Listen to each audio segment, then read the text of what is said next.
Gravando. Então, retomando o nosso ponto de pauta, que é o estudo, né, da obra aí, Pedagogia da Autonomia, né? Nós fizemos a discussão da primeira parte e hoje nós vamos entrar na segunda parte do livro, né, da Pedagogia da Autonomia, que é ensinar não é transferir conhecimento, né? E aí eu começaria introduzindo a discussão aqui para a gente, com uma questão que é filosófica, né? Por que que ela é filosófica? Porque quando a gente trabalha com filosofia, principalmente no ensino médio, a gente costuma colocar que autonomia é um processo de decisão e de humanização, né? Que vamos construindo historicamente. Ou seja, o ser humano, né, é uma construção. A gente tem uma presença enquanto natureza no mundo, mas nos humanizamos. Agora, a humanização efetiva se dá pela autonomia, porque dentro desse processo de humanização, nós caímos numa relação social que, ao invés de nos possibilitar, né, esse potencial de autonomia, nos envolve numa trama de poder que muitas das vezes nos gera uma pseudo-autonomia, né? Trocando em miúdos, em termos populares, tem muita gente que pensa, mas na verdade produz ou reproduz, melhor, reproduz ou age segundo o pensamento do outro, né? São pessoas que têm níveis de conhecimento, mas esses conhecimentos eles não traduzem de fato uma postura de autonomia, né? Um pensar crítico, autônomo, que venha de fato a contribuir com a ampliação, né, da capacidade epistemológica, a capacidade. Talvez o termo epistemológico é um termo caro aqui até para a gente, porque ele tem uma perspectiva, vamos dizer assim, muito mais científica, eurocêntrica, né? Mas assim, pegando um conhecimento sistematizado, né? Bem sistematizado. Então, eu destacaria isso no primeiro momento, dizendo que nessa segunda parte o Paulo Freire vai nos convidar, ou melhor, vai nos chamar, né, a aprofundar a perspectiva da passagem da curiosidade ingênua para a curiosidade epistemológica, né? A nossa opção de vida, o nosso modo de aprender, de ensinar, o nosso jeito de sentir, de dizer, de agir, o nosso viver. Ou seja, assumir responsável, assumir essa responsabilidade fundante do conhecimento, que é a autonomia, né?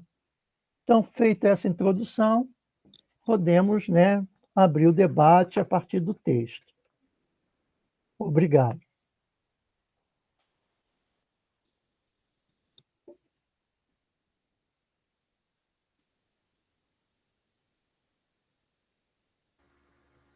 Vai, Luiz.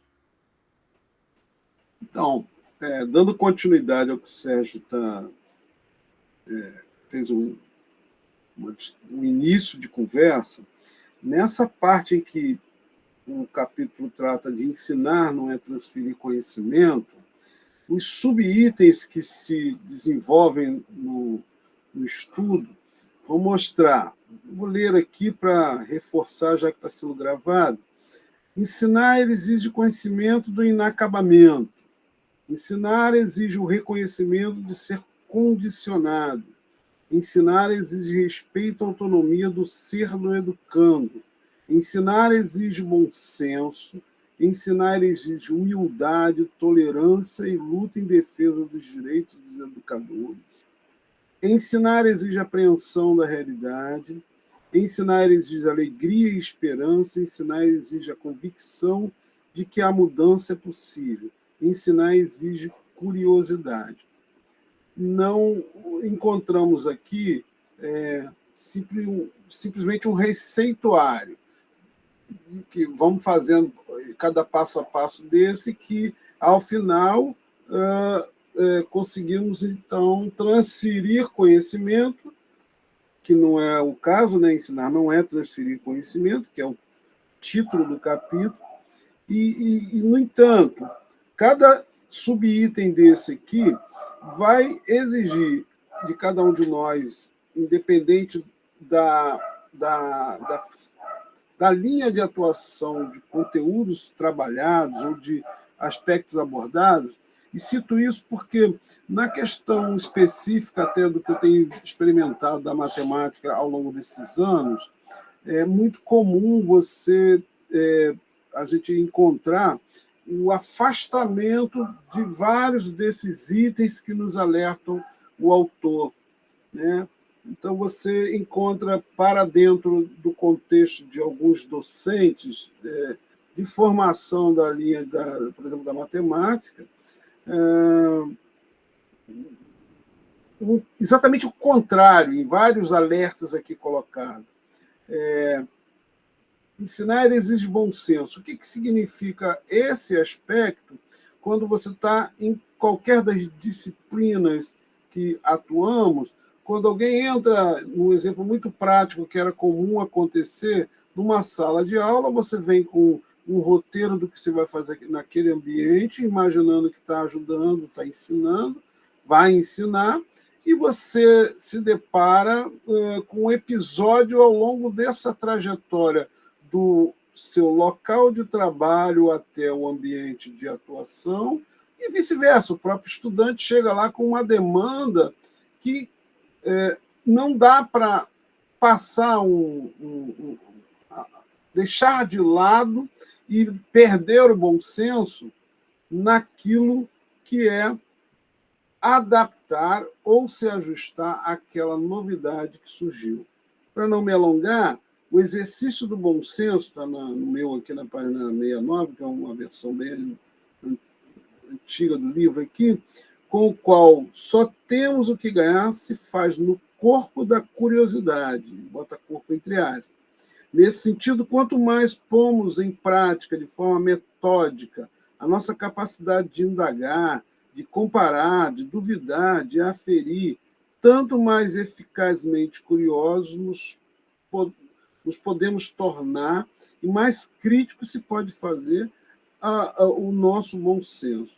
O exercício ou a educação do bom senso vai superando o que há nele de instintivo na avaliação que fazemos dos fatos e dos acontecimentos em que nos envolvemos.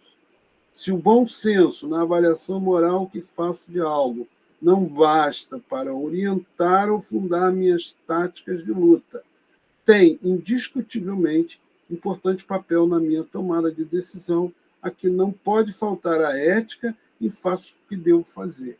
Então, o tempo todo o autor vai chamar a atenção da importância de mantermos uma questão ética, ou a ética sendo observada nesse entrelaçamento na relação com o próximo, com o outro. E nessa chamada de atenção sobre o exercício do bom senso, vai nos alertar e nos mostrar algumas características importantes nessa troca principalmente com o próximo. Então, que a gente, pelo menos aqui, eu estou dando um destaque que ensinar exige bom senso. O bom senso seja algo que esteja presente daqui para frente em como tem sido em todas as nossas ações.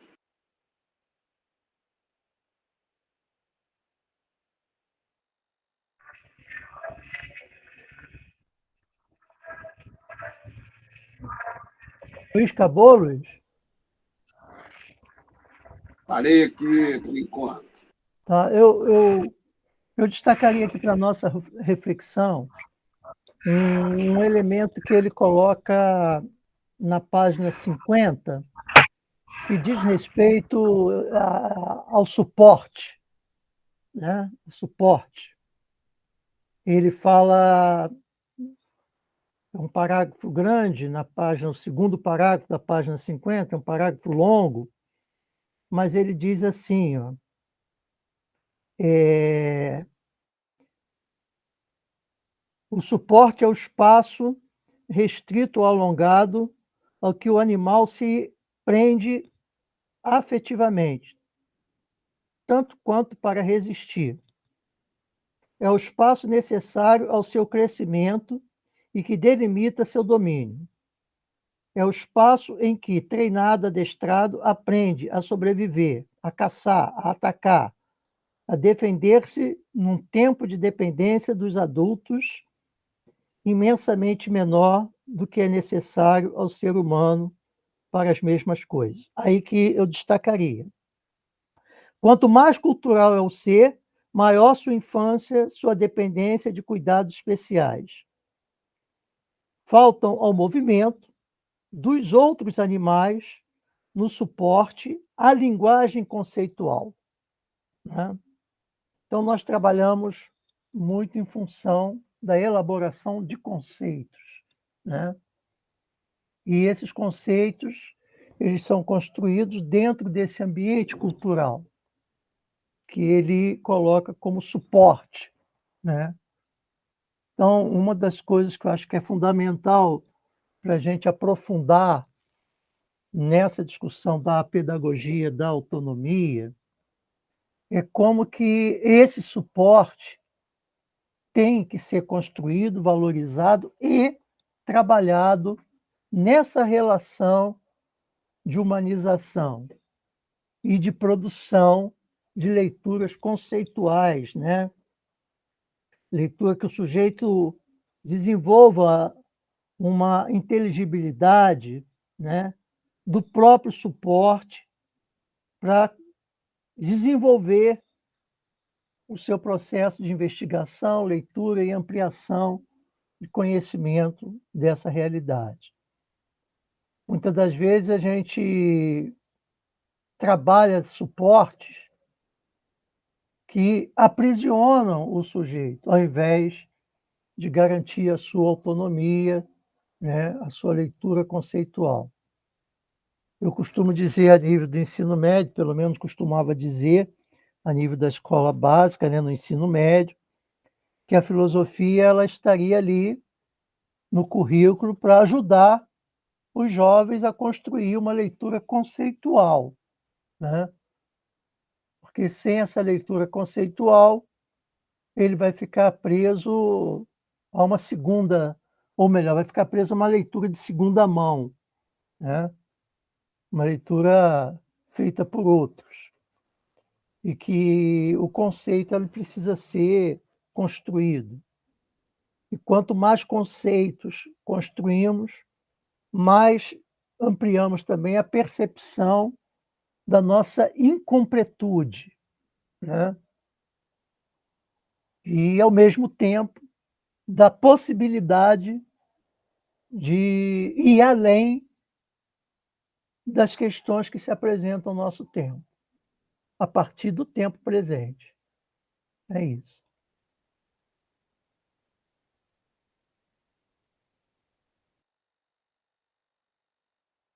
Vai, Paulo.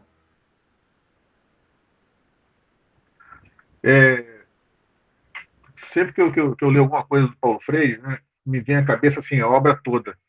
É engraçado como parece que a obra do Paulo Freire parece não, ela se completa no mosaico, né?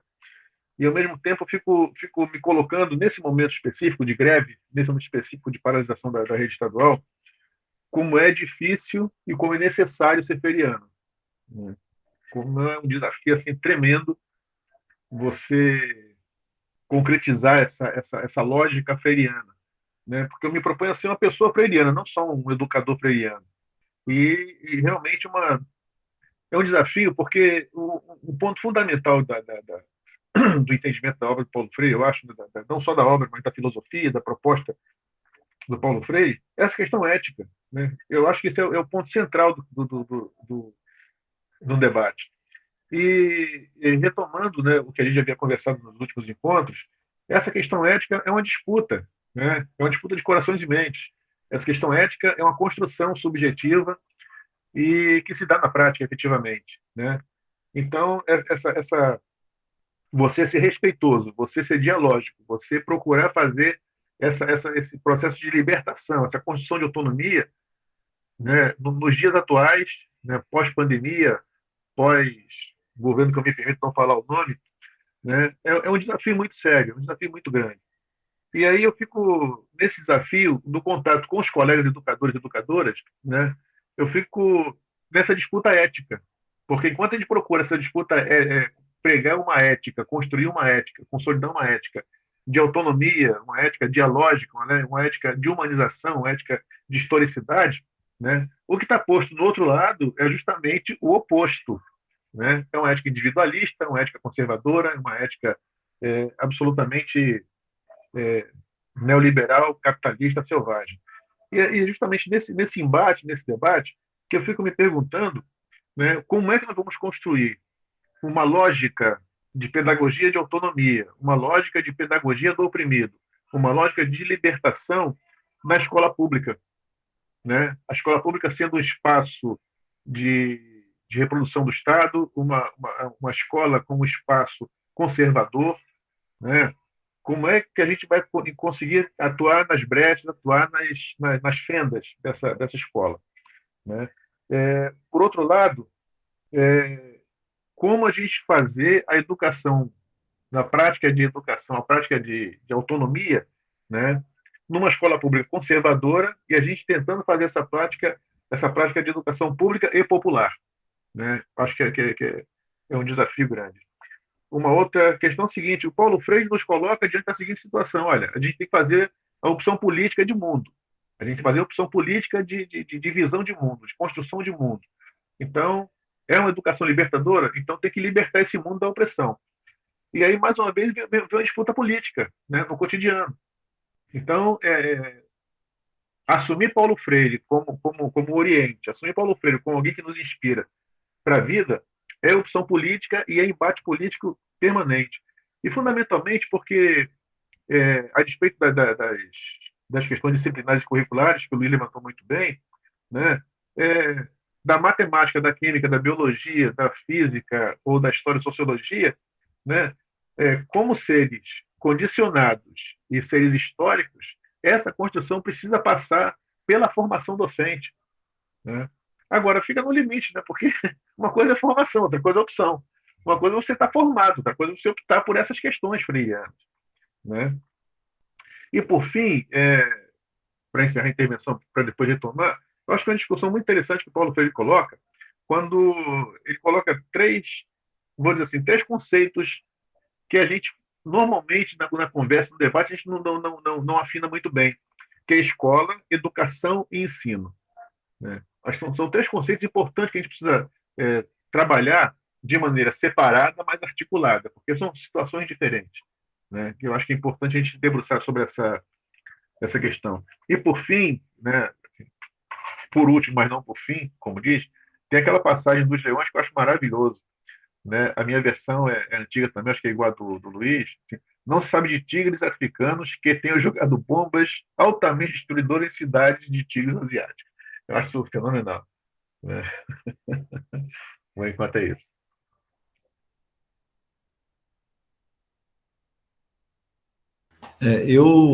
Minha contribuição aqui nesse debate, eu acho que tem várias possibilidades, né? Quando a gente lê Paulo Freire, a gente parece que quer falar sobre tudo, né? Dá vontade de falar sobre o livro todo, o texto todo, remeter a outras obras, como Paulo chamou a atenção, né? mas eu queria seguir na sequência do Paulo, falando da questão do item, deixa eu anotar aqui, acabei 2.6, quando ele fala que ensinar exige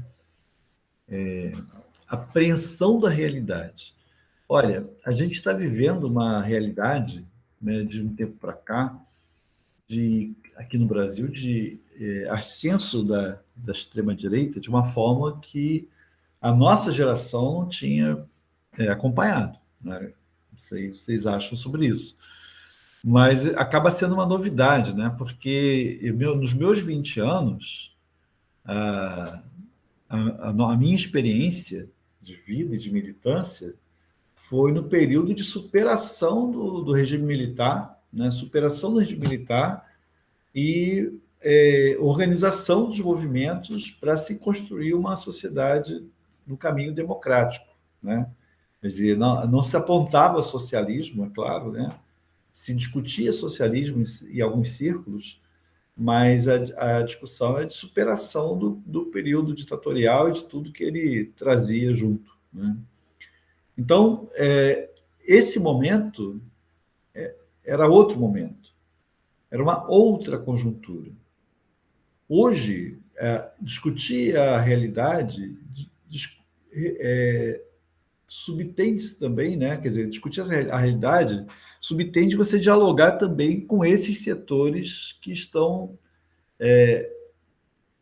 absorvidos por certos discursos que vêm da extrema-direita, que também trazem como um dos seus componentes o negacionismo, né? Como a gente tem visto, por exemplo, na recusa à vacinação, às campanhas de vacinação, que é um problema crescente, né? Isso pode ter muitas consequências, né?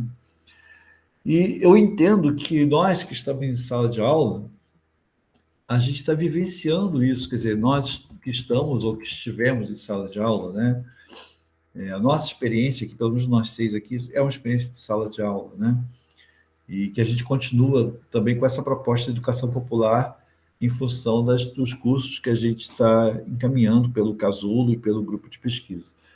Então, o que eu entendo é que nós, hoje, temos que ter aprender mais ainda com Paulo Freire. Ele cita aqui nesse item uma situação específica, né? Porque ele, ao mesmo tempo que ele comenta, ele formula filosoficamente, apresenta a sua visão de mundo, etc., ele fala da sua opção, né?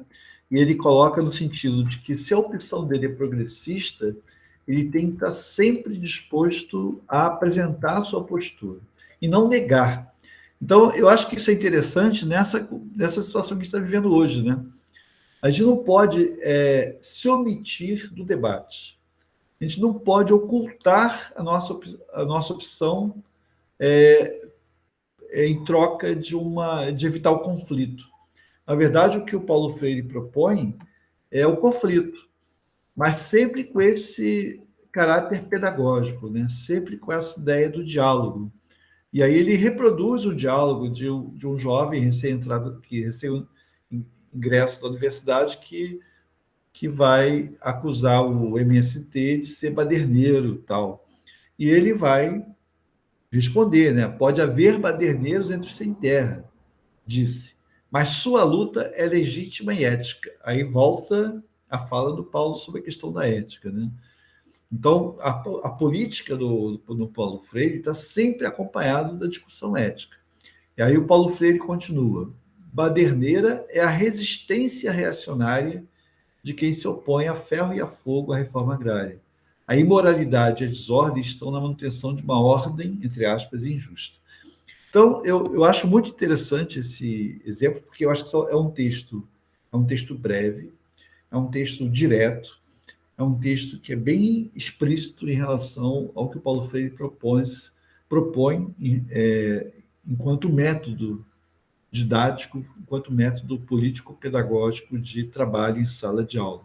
Então, eu acho muito interessante pensar isso e como que o texto se torna atual, né, diante de tudo isso que a gente tem vivido hoje, né? A mesma coisa, já que o Paulo Freire cita o MST, né, esse tipo de diálogo poderia acontecer de diversas outras formas, né? Poderia ser, por exemplo, em relação à própria greve da SEDUC, né, dos nossos colegas da rede estadual, né? Isso poderia se dar também em relação a isso, né? Por que fazer a greve, né? Quer dizer, vocês que estão fazendo a greve, vocês não querem trabalhar. Esse tipo de discurso que a gente escuta repetidamente há anos e anos, né? E que fazem parte desse reacionarismo cada vez mais presente e que a gente não pode se omitir de fazer o debate que tem que ser feito. Isso significa que nós, educadores, temos que ter uma discussão sempre conectada com uma análise de conjuntura. Então, eu acho que isso é eu queria até levantar isso, porque me veio à mente uma ideia que nós tivemos lá no início do ano, né, de que nossos debates deveriam sempre também trazer a análise de conjuntura nas nossas reuniões. Então, talvez a gente possa depois retomar isso, né? Eu acho que a gente não tem tido muito tempo. A reunião de hoje talvez até tivesse, porque a gente utilizou muita reunião com base de informes, etc. Então, talvez pudesse ter feito isso. Mas é necessário a gente estar sempre acompanhando todos esses debates, todas essas discussões, e estar sempre se posicionando. Não existe neutralidade, o Paulo Freire fala isso o tempo todo, a gente sabe disso, e a gente não deve se ocultar desse debate. Tá? Eu, assim, para passar a palavra agora, o Sérgio que pediu, eu queria comentar que a pedagogia da autonomia é o texto que a gente vai discutir em agosto e setembro, né, como a gente conversou antes. E o texto Política e Educação, né, do que está no Política e Educação, né, que é o capítulo Escola Pública e Educação Popular, ele é um texto maravilhoso, né? Eu já estou inserindo esse texto aqui no debate, e eu sugiro, né, já que o Paulo e o Bramp ficaram com essa tarefa aí para agosto e setembro, que a gente faça também o debate desse texto, Educação Popular e Escola Popular, porque ele vai se conectar perfeitamente com essa discussão que a gente está fazendo aqui. Depois eu posso voltar a falar sobre ele, né, de acordo com o tempo que a gente tenha, mas eu queria fazer esse registro já. Vai lá, Sérgio. É coisa rápida e me perdoe os colegas, tá, por estar me escrevendo, mas assim, a fala do Ricardo, né, me volta a questão do suporte, Ricardo, sabe por quê? Porque nós somos professores, trabalhamos o tempo todo com linguagem, né? Trabalhamos o tempo todo com esse elemento da comunicação, trabalhamos com a cultura, né? Com análise da sociedade, pelo menos se espera isso do professor. Então, a gente está dentro do suporte, da discussão do suporte. Tá? E aí o Paulo Freire nos chama a atenção para uma coisa muito importante, que a nossa presença no mundo não é para se adaptar ao mundo, mas para se inserir no mundo. Né? E adaptar é diferente de se inserir. E quando o sujeito, de fato, se insere no mundo, ele se percebe, como o Freire coloca aqui, como um sujeito também na história. Né? Eu não estou na história adaptado à história. Eu me insiro na história como um combatente que busca transformar. Portanto, eu tenho o que dizer, eu tenho posições, eu me coloco no duelo. Né? E aí me vem uma figura antiga do Nietzsche, que ele fala que o verdadeiro duelo se percebe pela intensidade das centelhas que saem do bater das espadas. Né? As pessoas não estão ali fingindo, né, que estão duelando. De fato, eles estão num processo de luta dialético, entendeu? De enfrentamento. Então, acho que a proposta da pedagogia do Paulo Freire é essa pedagogia de inserir, e aí a opção política aparece, né? Inserir no mundo combatentes, lutadores pela transformação da sociedade capitalista. Entende? Porque é a opção política que ele faz. Mas, ao mesmo tempo, ele diz, ó, existem lutadores e combatentes na defesa do capitalismo. Entende? E esses lutadores combatentes na defesa do capitalismo trabalham esse suporte o tempo todo pela adaptação e não pela inserção autônoma dos indivíduos na história. Acho isso muito interessante, que tem a ver com o que você estava falando, né? Como o Paulo também falou, as coisas estão todas conectadas.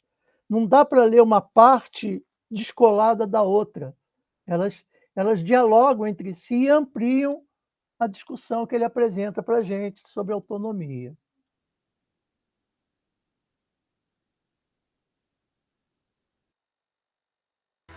Manel. Então, essa segunda parte, eu acho que... Eu já tinha comentado isso lá quando a gente discutiu a primeira parte, que, para mim, né, na minha visão, ajuda a refletir sobre a prática pedagógica, a prática dentro da sala, né? Mas essa segunda parte é mais... acho que aprofunda aquilo, né? Porque ele vem dizendo de forma bem didática, né, o que é a reflexão crítica de um professor, que ele chama, no início do livro, do professor progressista, né? Eu acho que, assim, parece, né? Para mim fica assim muito claro quando ele fica dialogando no tempo presente, né? E como é que isso é no tempo presente? Semana passada, não, essa semana eu tive uma atividade na escola que estou de greve, de reunir os professores grevistas e os alunos para explicar a greve, né? E eu comecei a ler um pedaço desse livro que eu tinha acabado de ler para iniciar a discussão com eles, que é a parte 2.5, ensinar exige humildade, tolerância e luta em defesa dos direitos dos educadores, né? Que ele fala que a própria luta, né, em defesa da educação e dos profissionais da educação, ela é constitutiva do próprio aluno também, né? Não só do aluno, porque é uma luta pedagógica, né? Eu só queria ler um pouquinho, porque fica parecendo que, para quem está em greve, né, como alguns aqui estão, fica parecendo que ele está dizendo para você, né? Então é assim, é logo no início, né? Se há algo que os educadores brasileiros precisam saber desde a mais tenra idade, é que a luta em favor do respeito aos educadores e à educação inclui que a briga dos salários menos imorais é um dever irrecusável e não só um direito deles. A luta dos professores em defesa de seus direitos e de sua dignidade deve ser entendida como um momento importante da sua prática docente, enquanto prática ética. Então, ele está trabalhando com esse conceito aí de ética, voltando, né, para dizer que, olha, não adianta você ficar em sala fazendo um discurso, né, e na prática você está com outra coisa, né?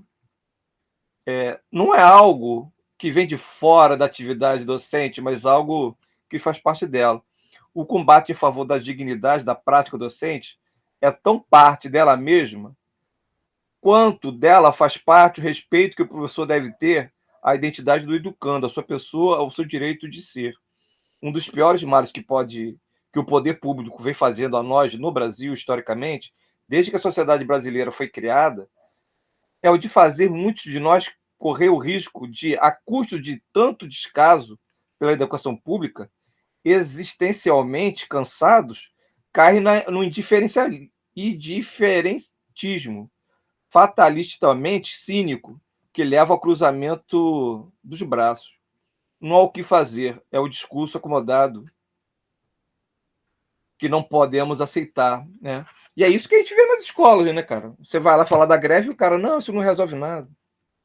Isso daí não tem como mudar, é assim mesmo, né? Aquele discurso fatalista. Mas é um discurso, é um texto, desculpa, é um texto que vai dialogar com o tempo presente, né?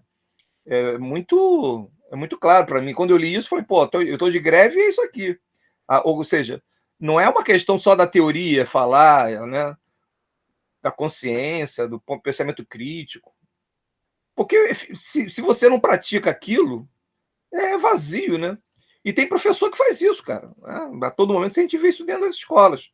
O cara, ele sabe, até às vezes tem um conhecimento teórico daquilo, mas não realiza na prática de jeito nenhum. Ele foge, né? Que nem o diabo da cruz, cara. É terrível. Fazer greve aqui na rede estadual ultimamente é assim. Você fica lá conversando, os caras fingem que não existe, né? Assim, mas eu gostei muito dessa parte, né? Mas tem outros também que são maravilhosos também.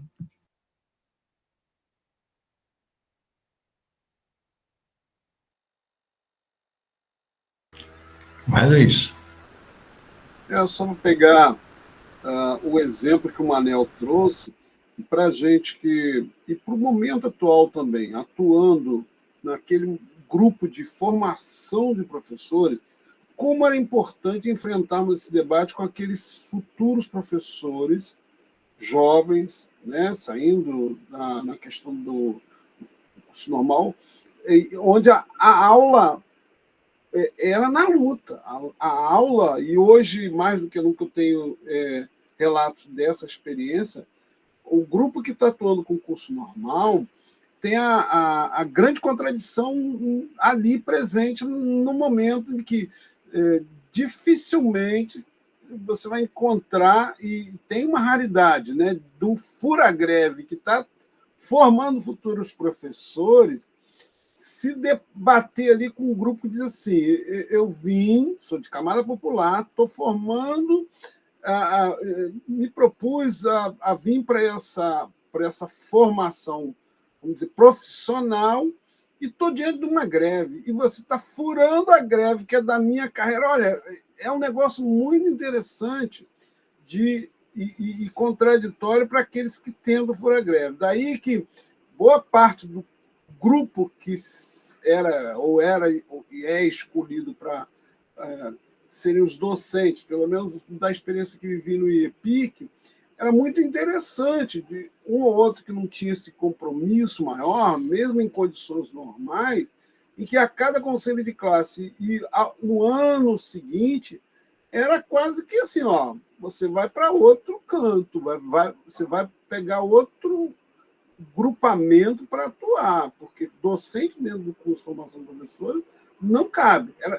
Não é uma coisa fácil de quem está na gestão executar esse tipo de coisa.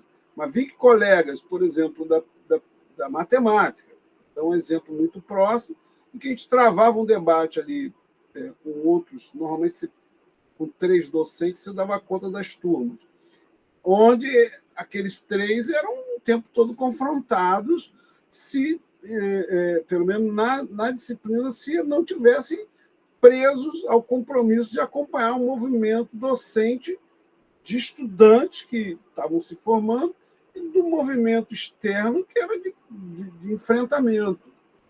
Era desde os olhares até as práticas. E hoje eu tenho assim informações, e encontrei com as pessoas, tenho encontrado algumas vezes, de que se fortaleceu com a entrada de outros docentes, onde a greve é o exercício da formação docente desses futuros profissionais. Então, claro que o que você colocou, eu tinha já separado aqui, uma outra que ele coloca, que ensinar exige alegria e esperança. Como conviver com esse item, que é o 2.7, quando ele vai falar do envolvimento da prática educativa que ele teve, que mostra ali a sua ideia de sabidamente política, ele coloca assim, moral, tratava da teoria geral do conhecimento humano e que jamais deixou de ser com alegria, o que não significa dizer que tenha invariavelmente podido criá-la nos educandos, mas preocupado com ela, enquanto clima ou atmosfera de espaço pedagógico, nunca deixei de estar. Por tudo isso, me parece uma enorme contradição que uma pessoa progressista, falamos isso, você citou também, desse personagem aí, que não teme a novidade, que se sente mal com as injustiças, que se ofende com as discriminações, que se bate pela decência, que luta contra a impunidade, que recusa o fatalismo cínico e imobilizante, não seja criticamente esperançoso. Então, incluir aí alegria e esperança dentro desse contexto é algo que é um exercício, como ele coloca. Não é simples, mas é necessário. E em vários momentos, citando de novo esse exemplo de futuros profissionais da educação, no seu processo de formação, em alguns momentos havia esse comentário, mas eu não quero isso, ou isso não vai me dar a condição básica, e realmente vai para a luta, tem que manter a chama e a luta por conta dessa negação da sociedade daquilo que você anteriormente aqui está colocado, é um direito, é uma obrigação da própria sociedade cuidar bem desta etapa de formação e de construção de uma sociedade. Parei aqui, depois volto.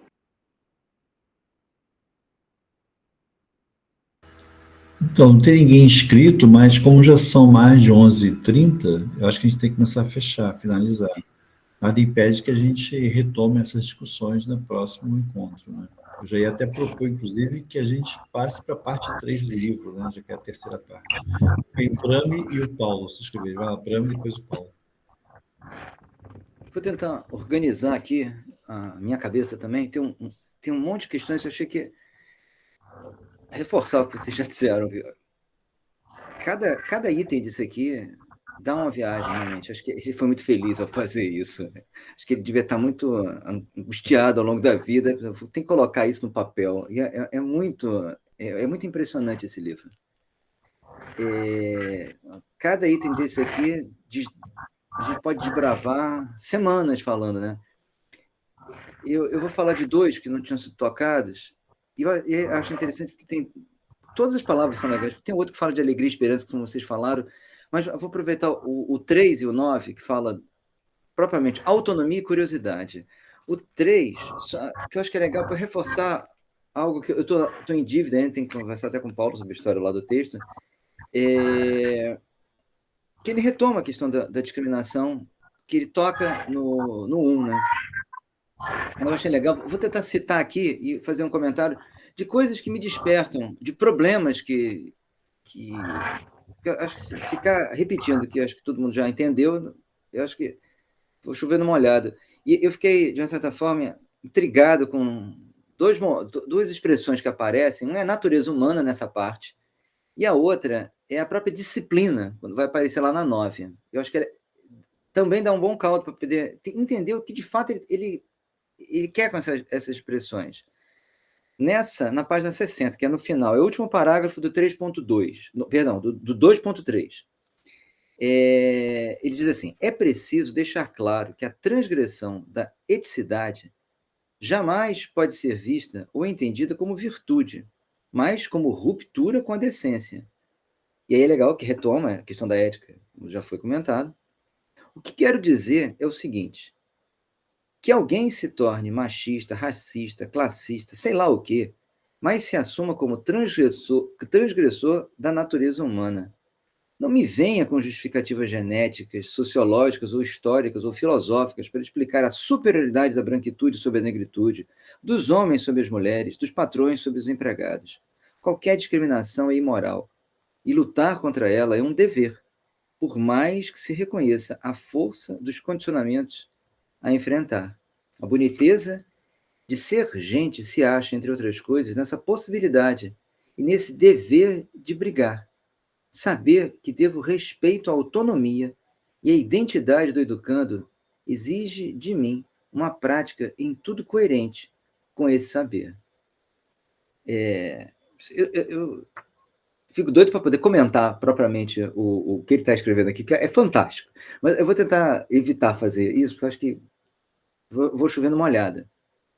E eu acho interessante quando ele coloca mas se assuma como transgressor da natureza humana, e ele está vendo como positiva a natureza humana, e eu entendo que uma pessoa desavisada poderia achar que ele estaria naturalizando, o que não está, porque logo depois ele já vem dizendo, mas não me venha com justificativas genéticas, quer dizer, não me venha com esse a priori biológico, e não é isso que ele está... O que ele está colocando, eu acho que talvez tenha a ver com a geração, tenha a ver com a formação, muito se falar com essa expressão, mas eu diria que uma outra expressão que para nós pode ser mais pertinente, assim, que evitaria uma série de problemas como esse que eu estou falando, e exatamente eu acho que o que ele está querendo dizer, seria a ideia da condição humana, e não de naturalizar, de essencializar, de colocar como algo fixo, puro, imutável, muito pelo contrário, como uma construção e como a ideia do inacabamento, que é o que ele fala propriamente, de algo inconcluso. Então, a própria natureza também é algo inconcluso. Não é nesse sentido que a gente costuma colocar. O que é interessantíssimo, que ele vai também, não me vem com justificativas genéticas, sociológicas, ou históricas, ou filosóficas, que podem estar descambando para isso. Ele disse assim, não é nesse sentido. Eu acho que deu um nó na cabeça e foi legal para poder questionar a minha própria cabeça o que ele estaria querendo dizer. O outro ponto vai estar lá no 2.9, e é interessante porque acho que remete ao que ele está querendo dizer com disciplina, que também é um problema, é divertidíssimo isso, porque quando você ouve as pessoas falando sobre... Paulo Freire era exatamente o cara que era contra a disciplina. Você vai falar que ele não é, como assim? Você tem que entender o que ele está querendo dizer com isso. E aí, está mais para metade para o final, porque esse ponto é grande, né? Mas está mais para o final, então. Está na 89. Ele coloca, né? O autoritarismo e a licenciosidade são rupturas do equilíbrio tenso entre a autoridade e liberdade. É fundamental essas 4 palavras, porque aí a gente ouve, pelo menos o senso comum fala de autoridade descambando para o autoritarismo e fala de liberdade descambando para a licenciosidade. É o que ele está destacando. O autoritarismo é a ruptura em favor da autoridade contra a liberdade. E a licenciosidade é a ruptura em favor da liberdade contra a autoridade. Autoritarismo e licenciosidade são formas indisciplinadas de comportamento que negam o que venho chamando a vocação ontológica do ser humano. E aí remete lá ao oprimido e a esperança. Assim como inexiste disciplina, e aí é que é a questão, né? O que ele está querendo chamar? O que ele fala?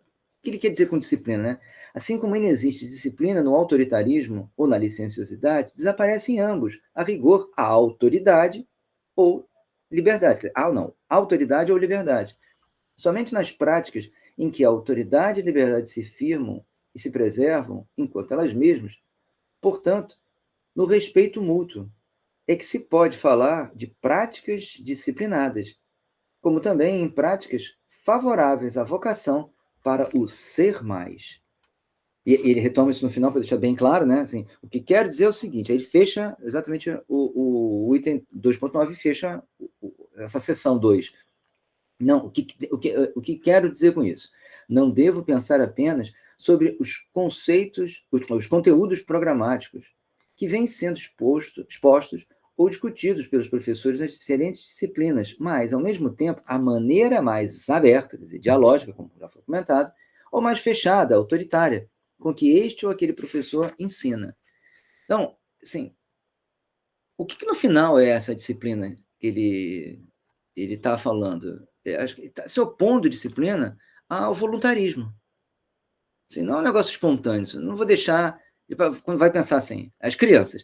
Não vou deixar as crianças... Eu posso deixar elas sozinhas, que elas vão descobrir o mundo, elas vão descobrir o conhecimento. Esse voluntarismo Não, precisa, como vocês também já comentaram, dessa mediação e a responsabilidade do diálogo. O que a gente está fazendo lá? Não é passando conhecimento, já ficou claro desde o início dessa sessão, assim, é compartilhando conhecimento, construindo junto, mas estando lá, mediando esse processo, envolve responsabilidade. Sem ela, a gente não vai conseguir a autonomia que ele tinha, tá defendendo, né, no item que eu tinha destacado, mas é a defesa do texto todo. Acho que é isso que eu queria destacar.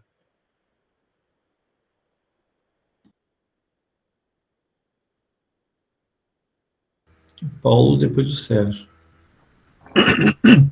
É jogo rápido. Desculpa, o Bruno me contemplou bastante com a intervenção dele. Eu estou vendo aqui o livro e estou com aquele texto da escola pública. Texto realmente a gente leu naquele encontro e eu fico relendo para poder ver algumas questões que ele mapeou. Acho que uma coisa assim que a gente precisa pensar, quem somos nós, né, da educação? Quem somos educadores e educadoras? Eu sempre falo assim, é comum quando eu chego em casa, aí minha companheira fala assim, ué, Paulo, mas tem professor furando greve? Como é que pode isso? Né? Tem professor que conta? Como assim? Né? Assim, olha, sabe por quê? Antes de qualquer coisa, nós somos gente. Antes de qualquer coisa, o professor também é gente. Né? Embora não pareça. Eu falo com a gente, vai ao banheiro, sente sede, dá fome, cansa. Né? O professor é gente. E na condição de Faz gente... muita merda, né, Paulo? Exatamente. E fora do banheiro. E aí o que acontece? Na condição de gente, na condição de pessoa, que a ação freiriana ela deve acontecer, né? Pelo menos da nossa parte, que a gente entende que o mundo precisa ser diferente, pode ser diferente, né? Que o mundo não é, que ele está sendo, essas coisas. E aí entra a questão política mais uma vez. E eu quero falar não sobre, mas só para levantar essas questões que Paulo Freire coloca sobre os ingênuos, sobre os idealistas, sobre os pessimistas, né? E muitas vezes nós, generalizando, né, correndo esse risco, muitas vezes nós somos ingênuos nas análises, né, ou idealistas nas análises, e quando na verdade precisa ser histórico nas análises. Eu estou fazendo um curso de uma extensão que o CEP tem uma parceria com o ERJ, e na aula passada o colega levantou o seguinte: você já parou para pensar que nós somos talvez a única profissão que lida diariamente com o poder, lida diariamente com o opressor e com os oprimidos? O médico, gari, policial, esses caras não têm essa relação, nós temos. Nós somos diretamente ligados cotidianamente com a população. Então, nós representamos o Estado, nós estamos na escola, que é um espaço público, lidando com a população que é explorada. Então, isso tem uma força, tem uma potência tremenda. E justamente por isso que tem um controle. E justamente por isso que tem os acartilhamentos. Justamente por isso que tem toda a estrutura, né, de convencimento, de conquista de corações e mentes. E a gente sabe que nessa condição, que a gente tem esse poder na mão tremendo de estar falando com as pessoas, produzindo informação, produzindo conhecimento, é que vem as pressões, né, é que vem todo tipo de cerceamento. E é nesse sentido que eu penso a importância da obra do Paulo Freire. Né? Eu queria ler só dois trechinhos aqui do texto da escola pública, né? Que o Paulo Freire vai colocando essas questões da história, da historicidade, né? E vai falando sobre essa questão da ingenuidade. E tem uma parte que ele fala assim: a subjetividade joga um papel importante na luta histórica. Quer dizer, a gente fazer essa disputa entre um processo de transformação, um processo histórico, né, um processo de libertação, e do outro lado tem a subjetividade da teologia do empreendedorismo, né? Então, essa disputa, ele coloca assim: é exatamente por isso que, ao lado da tarefa reprodutora que tem, é uma outra, a de contradizer aquela. Aos progressistas, é esta tarefa que nos cabe, e não fatalisticamente cruzar os braços. E, em seguida, coloca assim: o fato, porém, de aquelas práticas, né, e outras naturezas semelhantes não podem ser abertas, plena e livremente realizadas, não significa a impossibilidade seja absoluta. Cabe a educadoras e educadores progressistas, armados de clareza e decisão política, de coerência e de competência pedagógica e científica, da necessária sabedoria de perceber as relações entre táticas e estratégias, não se deixe intimidar. Então é isso, a gente precisa estar resgatando algumas intervenções. O nosso papel fundamental enquanto grupo de pesquisa, né, enquanto um grupo formador, né, como grupo de formação de docentes, como grupo de produção de conhecimento, colocar isso para fora nessa tarefa de formação de professor, como o Luiz colocou. Né? E é isso, né? A gente se entender como gente, se entender que tem essa liberdade, mas que essa liberdade não significa fazer qualquer coisa. Tem que ter essa postura política e fugir das ingenuidades e dos idealismos. Era isso. Vai, Sérgio. Poxa, tanta coisa boa, né? Porque, assim, eu acho a riqueza de ler um texto e compartilhar essa leitura com outros que estão também fazendo a leitura do texto é uma troca muito interessante, né? E todos nós que estamos aqui, eu acho que estamos sentindo na nossa prática a presença da importância de ler esse autor, de debater, né, com a produção que ele nos deu, né, nos possibilitou. Né? Então, tem uma coisa que eu achei muito interessante para a gente destacar, a partir das falas. Né? Primeiro, o seguinte, que a autonomia, para Freire, é um princípio ético. Entende? E se não fosse um princípio ético, ele não poderia falar do princípio pedagógico da autonomia. Entende? Que exige uma radicalidade do eu. Mas uma radicalidade do eu humilde. E aí a palavra humilde não significa, a nível desse senso comum, né, de baixar a cabeça, entendeu? De aceitar as coisas. Não. Mas uma humildade de percepção do seu inacabamento. Radical nesse sentido. Então, Manel, eu já vi pessoas pegarem o livro didático, transcrever partes inteiras do livro didático no quadro e dizer, ó, minha aula está dada. Que radicalidade está se dando aí? E quando ele fala de radicalidade do eu, tratando-se aí dessa ação profissional, dessa ação do professor, do educador, ele coloca, olha, se apresente para os demais com responsabilidade, portanto, com profundidade naquilo que você apresenta para o debate, para o diálogo, para o ensino. Seja ético, mostrando que você não está repetindo o autor, mas que você estudou e debateu esse autor, que você debateu, refletiu sobre o conceito que você está apresentando, para que os outros percebam também, na sua prática de radicalidade do eu, um chamamento para serem radicais também. Isso é importante, né? E essa radicalidade, ela verdadeiramente acontece pelo princípio pedagógico da autonomia, né? Pelo princípio pedagógico da autonomia. Então, o ser mais no mundo exige autonomia, mas esse ser mais no mundo que exige autonomia deixa claro também que a autonomia exige trabalho, exige radicalidade, exige enfrentamento, exige indignação, né? Exige não aceitação, mas uma não aceitação do outro respeitosa,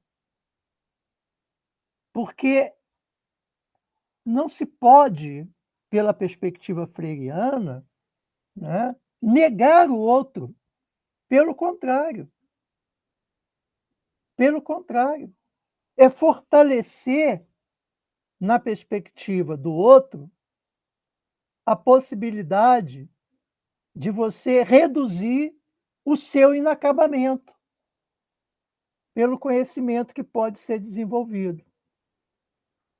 Então, quando a gente encontra um jovem mais à frente, que passou pelas nossas aulas, falando coisas que nos deixa deslocado, isso é uma coisa muito legal, né?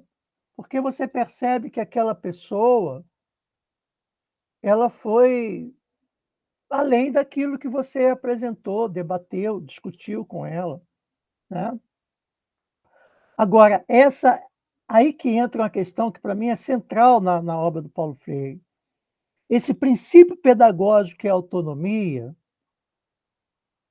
não pode ser trabalhado, não tem que ser trabalhado, porque senão perde a sua ética, pela lógica da autonomia que o liberalismo apresenta. Que não é uma autonomia, de fato, né?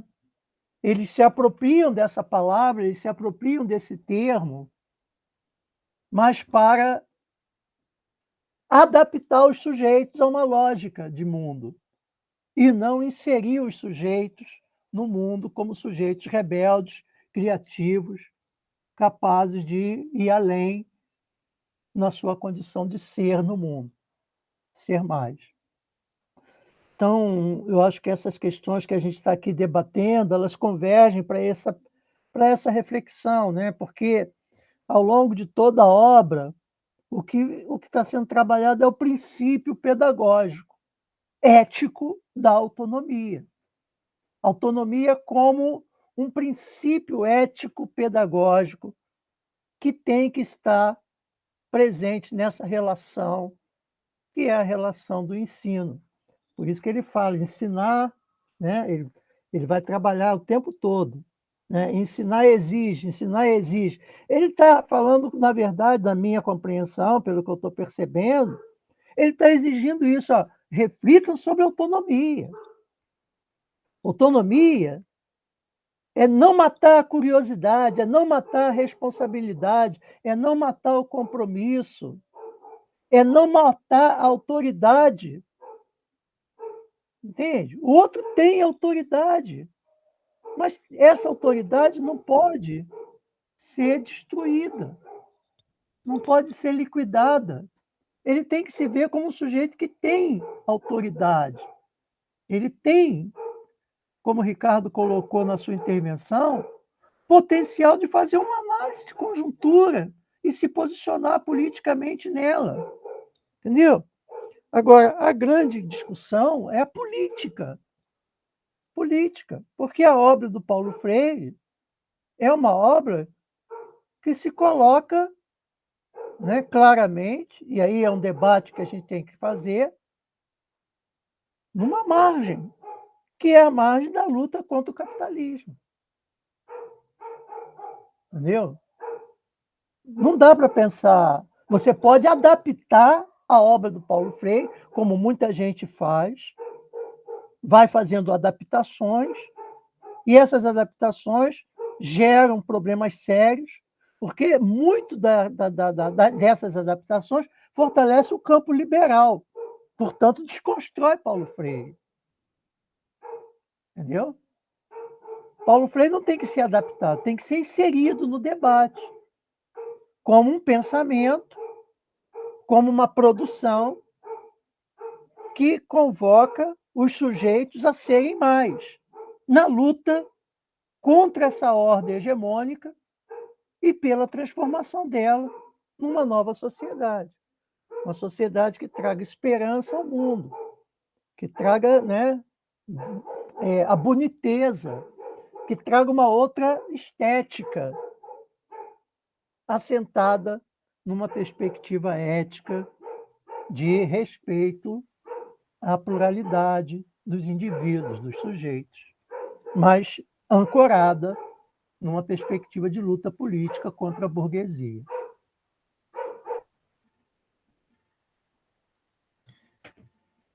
Sérgio, talvez fosse melhor mudar a ideia de uma adaptação, mas sim, na verdade, para uma domesticação do pensamento freiriano, né?